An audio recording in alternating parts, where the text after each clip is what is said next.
Ate Eden! Ate ko! Kamusta ka? Okay ka lang? Ate!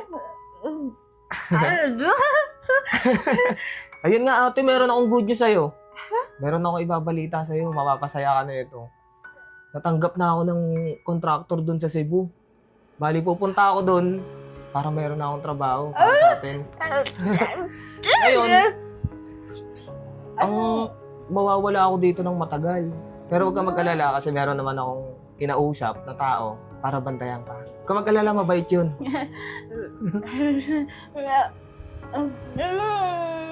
Oo, promise. Papasalubungan kita. Hindi kita mapabayaan. Oh, nandiyan na yata siya. Pasok!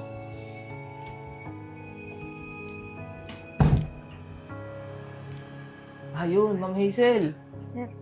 Gandang umaga po, Ma'am Hazel, ito nga pala yung ate ko, si Eden. Ikaw na bahala sa kanya pagka wala ako ah. Sige po, sir. Mapagkakatiwalaan niyo po. Thank you. Mahal na mahal ko yung kapatid ko kasi siya yung tumulong sa akin nung wala ako. Ikaw na bahala sa kanya. Sige, sir.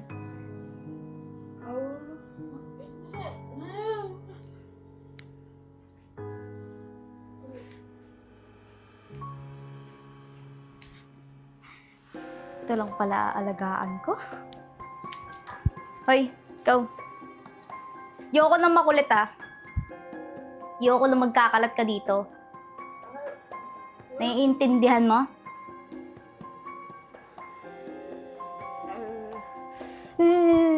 Ano ka? Sinto-sinto? Nakakatawa ka. Alam mo ba yon?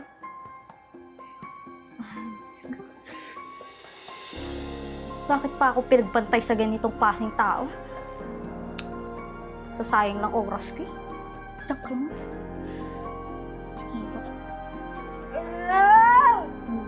Ha? Ayun mo. Ibukan mo na ayos ang bunga mo! Ibukan mo na ayos. Ikaw. Ayusin mo yung bunga mo.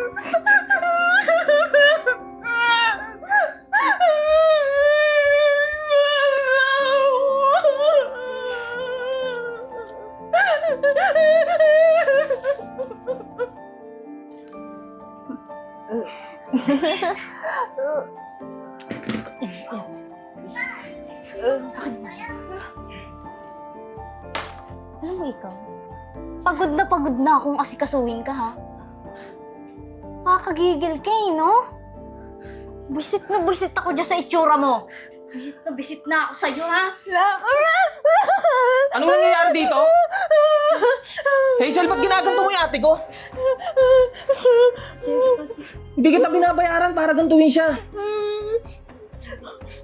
Idedemanda kita. Ha? Sir, Nasa trabaho ako? Ginaganito mo pala yung ate ko? Naiinis ako sa'yo. Di mo ba alam kung ano yung dahilan kung bakit nagkaganyan siya? sir. Wala kang karapatan. Alam mo ba?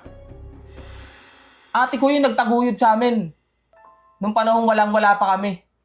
Kaya ngayon na meron na ako, gusto ko ibalik yung lahat sa ate ko. Tapos ngayon, kitang-kita ng dalawang mata ko, sinasaktan mo yung ate ko. Ang kapal ng mukha mo. Sir, sorry sir. Sana bigyan niyo pa po ako ng pangalawang pagkakataon. Anong pagkakataon? Idedemanda pa kita. Sir, wag po sir. Ire-report kita. Sir, wag po. Lumayas ka dito. Sir. Lumayas ka! Layas! Sorry ate. Hindi ko alam na maling tao pala yung nalapitan ko para alagaan ka. Huwag ka mag-alala, nandito na ako ngayon. Hindi na ako aalis. Hindi na kita iiwan. Pasensya ka na.